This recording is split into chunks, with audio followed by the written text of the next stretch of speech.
그런데 공수처도 마찬가지예요. 공수처도 대통령이 임명하게 돼 있어요. 추천하면은.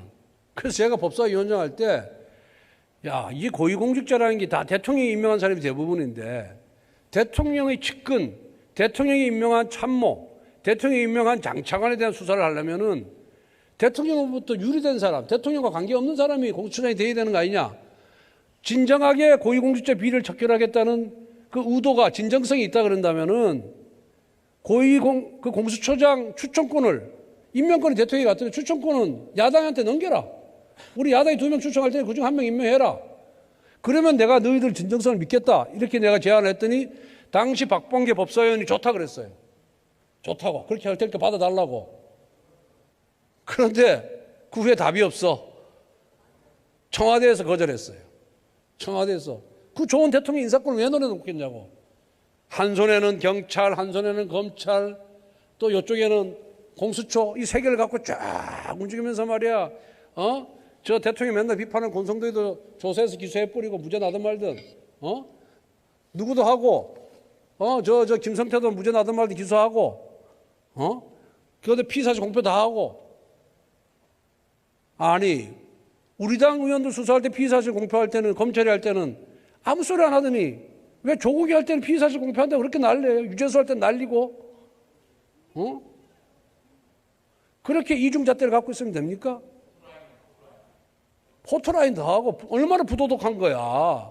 대통령이 도덕성이 있어야지 우리 국민들이 도덕성이 강화가 되지. 유로도 의원들 어떻게 생각하십니까? 제 말이 뭐 틀린 데가 있으면 한번 지적해 보세요. 중계를 하더니 말이야. 그 다음엔 조국이 하니까 무슨 형사사건 공개 금지 원칙을 만들어가지고 말이야. 엄청난 제어를 하고 그 다음에 장관이 아직 정식으로 임명도 안 됐는데 인사로서 조직했다고 말이야. 검토하고 있고. 이러니까 정치검찰의 이게 있잖아. 이 논리가 정치검찰만 해당되는 게 아니에요. 경찰도 이런 식으로 하면 정치경찰 되는 거예요. 그러니까 검찰, 경찰에 대한 수사권을 행사하는 기관에 대한 대통령 인사권을 내려놔야 됩니다. 그래서 그 기관이 자율적으로 운영되도록 해야 되는 거예요. 그 통제는 국민 여론과 우리 국회가 하면 되는 거고 대통령이 할 필요 없어요. 그런데 뭐 대통령이 맨 수사 지휘하고 말이야. 이거 수사해라 저거 수사해라. 검찰총장은 하지 뭐하러 대통령 하는지 모르겠어. 하긴 뭐 대통령 하는 게 낫지. 검찰을 좌지우지할 수 있으니까. 그래서 이 정치검찰을 없애려면은 인사권을 내려놓으면 돼요. 대통령이. 지금도 늦지 않았어요. 그런데 이 민주당이 만든 검경수사권 조정법안이나 또 공수처 법안에 대통령의 인사권을 제약하는 규정은 다 하나도 없어.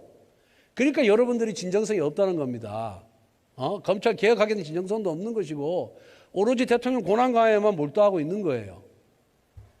이번에 조국 사건, 그다음에 유재수 사건, 울산시장 선거 개입 사건 보았듯이 살아있는 권력에 대한 수사가 얼마나 오는지 여러분들 아마 다 목격했을 겁니다. 만약 공수처가 있었다면 이 세 사건 수사 못했을 거예요. 특별검사가 없었다면 우리 김성태 전 원내대표가 단식하면서 얻어낸 특별검사가 없었다면 드루킹 사건 재수사 없었을 겁니다. 김경수가 경남지사가 지금 룰루랄라 하면서 아마 거리를 활보했을 거예요. 이 공수처라는 게 판사, 검사, 경찰 수사하는 거예요. 판사, 검사, 경찰 마음에 안 들면 불러가지고 직무유기를 조사하고 직권남용 조사하고 뒤캐고. 여러분들 조사 한번 받아보세요.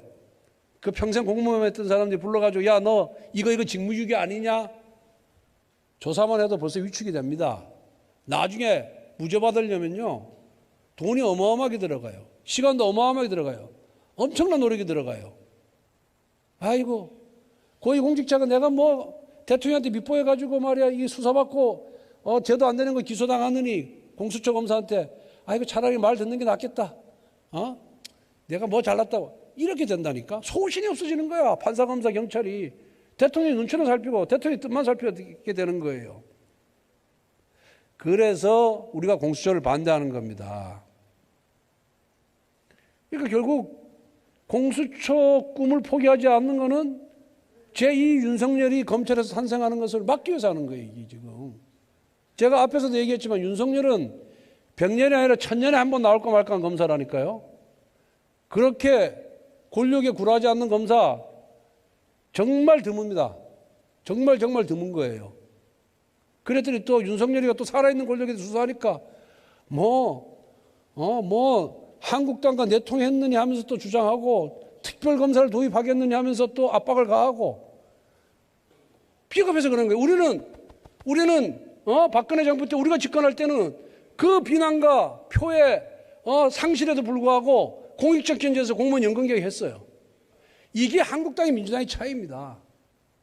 여러분들 너무 비겁해요. 얼마 전에 브렉시트 때문에 시끄러웠던 영국이 다시 선거를 해가지고 그 영국 보수당이 365석 차지했잖아요. 전체 650석의 과반수를 훨씬 뛰어넘죠. 325석에서 한 40석 초과했는데 실제 득표율이 얼마인지 압니까? 43.6%에 불과했어요. 그럼 맨날 비례성 강화 주장하는 사람 논리에 따르면은 이거 정말 비례성을 반영 안 하는 민주주의 후진국이 되는데 누가 영국 보고 민주주의 후진국이라 그럽니까? 그래서 이거 한번 귀담아 한번 들어보세요. 영국의 정치 지도자들이 얘기한 건데 전 노동당 총리였던 토니 블레어 제3의 길을 주창했죠. 유명한 분인데 군소정당의 견제 기능을 부여하는 비례대표제는 지역구 선거 결과에 맞지 않게 과도한 영향력을 군소정당에 준다. 지금 6석밖에 안 되는 정의당이 얼마나 과도한 영향력을 갖고 있습니까? 딱 맞는 얘기예요, 이게. 그 다음에 보수당, 젊은 청년 총리 유명했던 데이비드 캐머런. 의회가 아무도 반대하지 않지만 원치도 않는 2차 선택자로 가득 차게 된다. 비례대표자가 그런 거예요. 비례대표라는 것이. 그리고 2차 세계대전을 승리로 이끄는 윈스턴 처칠 전 수상. 비례대표제 선거는 가장 무가치한 후보들에게 던진 가장 무가치한 표가 결정하는 제도다. 그러니까 의회 민주주의 역사가 오래된 영국의 정치인들이 연구하고 천착하고 고민해서 나온 발언들입니다.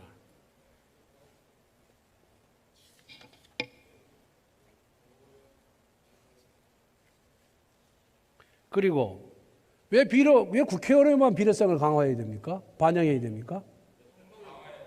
그럼 대통령도 해야죠. 시도지사도 해야 되죠. 예? 42% 해가지고 문재인 대통령 했는데 100% 권한 행사하는 거 60% 문재인 대통령 안 찍었던 60% 사람들 보기에는 너무 억울하지 않겠어요? 비례성 강화하면 제2 대통령 만들어야죠. 최소한 장관 자리 몇 개 주든가. 예? 아니면 임기를 줄이든가. 임기 하면 문재인 5년 중 2년 2개월, 홍준표 1년 3개월, 안철수 1년 1개월, 유승민 신선 각 3개월쯤 대통령 임기제를 해야죠. 비례대표 논리 그대로 한다면은. 아니면 장관 자리를 좀 나눠 갖든가.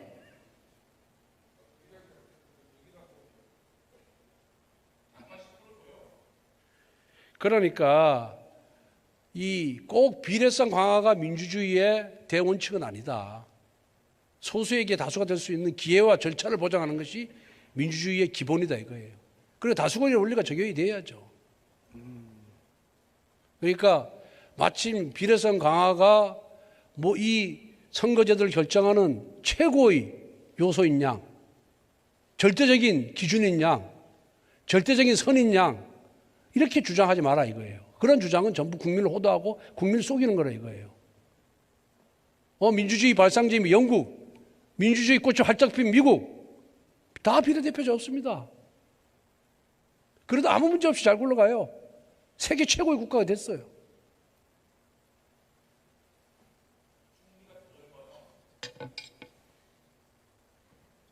그 다음에 의석도 등가성이 있어야 되는데 6석밖에 안 된 정당이 장관의 생사 여탈권 좌지우지하고 이번 이 패스트 트랙 선거법 협상 과정에서도 좌지우지하고 이게 도대체 120 몇 석인 민주당이 이게 만든 얘기야 이게 도대체? 그리고 과거에는 원래 비례대표제가 뭡니까? 전국구의원이었어요.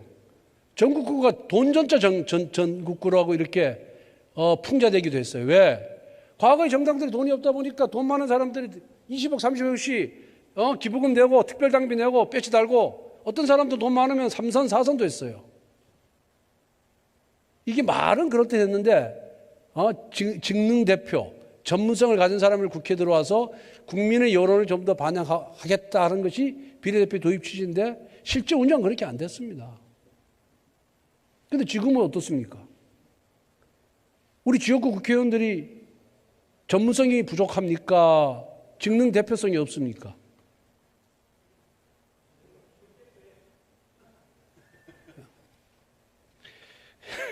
그래서 이제 각 정당이 공천을 하는 과정에서 이미 직능 대표성을 다 부여해요. 직능별로 공천자를 결정합니다. 어느 특정 지역에 공천자를 많이 안 줘요. 우리 김정우 의원님 계시지만은 경제관료 출신 경제 전문가 아닙니까? 우리 이천수 의원은 최고의 법률 전문가고 청문회 전문가고. 그러니까 지역구 의원이. 그러니까 전문성을 다 갖고 있고 다 직능 대표예요. 유승희 의원님도 마찬가지고.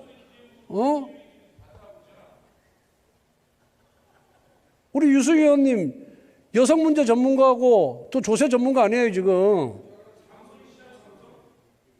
우리 윤호덕 의원님은 청와대에서 근무하시고 다 전문가예요. 다 직능 대표라니까. 얼마나 논리적으로 말씀 잘하십니까? 그런데 이 직능 대표라는 분들이 오면은 자기 직역만 옹호해요. 자기 직역에서 주문받은 법 만들어내고. 또 그런 면도, 그런 또 단점도 있습니다. 그래서 이제 직능 대표성, 전문성 때문에 비례대표가 필요하다는 주장은 현대사회는 안 맞는다. 현대사회는 안 맞는다. 지금은 대부분 다 우리 김영진 의원님 보좌관으로서 국정 전반에 얼마나 해박한 짓을 갖고 있어요. 원고 없이도 쫙 얘기해요. 조세수의 할 때 보면은. 아니, 지역구 의원이죠. 그러니까 비례대표가 필요 없다는 겁니다. 우리 신기준 의원님, 당직자 출신, 민주당 당직자 출신에서, 정말 어렸을 때부터 해가지고, 이 정당의, 부침이나 정당의 여대가 아주 얼마나 해박한데. 그리고 이 정보 지식 흡수력이 얼마나 빠른지 몰라요. 이 지리하는 수준을 보면은. 저 이제 지역구는 이제 그러니까. 그래서 결국은 이제는 전문성 때문에 직능 대표, 직역 대표 때문에 비례대표를 해야 되겠다는 논리는 안 맞는다. 그래서 비례대표제를 오히려 차라리 폐지하고 국회의원 정수를 270석으로 축소를 하면은 국민들로부터 열렬한 환영을 받을 것이다. 민주당도 이 점에 대해서 정말 심각하게 고려를 해야 됩니다. 우리가 지난번 20대 총선에서도 정당 득표율은 우리가 더 많이 받았어요. 민주당보다. 정당 득표율은 우리가 더 받았다고 민주당보다. 그렇게 비례대표 제도가 민주당이 유리한 제도가 아니라는 것을 제가 다시 한번 알려드립니다. 그래서 이 결론을 말씀드리면 이 준연동형 비례대표제는 첫 번째로 우선 위헌이다. 국민의 표심을 왜곡하고 그 수많은 정당 투표를 한 사람들이 지역 구석을 많이 차지하면은 이게 사표가 돼버려. 또 다른 사표 문제가 발생합니다. 그래서 이건 위헌이고 지역구 의석에 연동해서 비례대표 정수를 결정하는 거는 숫자를 결정하는 거는 이건 명백한 위헌이고 직접선거 원칙에 위배된다. 그래서 이 준연동제는 소위 4+1이 1+4가 자기 의석수를 한국당이 차지해야 될 의석수를 뺏어가기 위한 그러한 야합, 그 이상도 이하가 아니다. 이렇게 생각이 들고요. 이제 정수 비례대표제 폐지하고 10% 해가지고 우리도 국민들로부터 정치 불신에서 벗어나서 국민들로부터 박수 한번 받아봅시다. 이 준연동적 비례대표가 박수 못 받아요. 과감히 의석수를 줄여야 돼. 의석수 줄은 국민들도 박수 받는다니까요.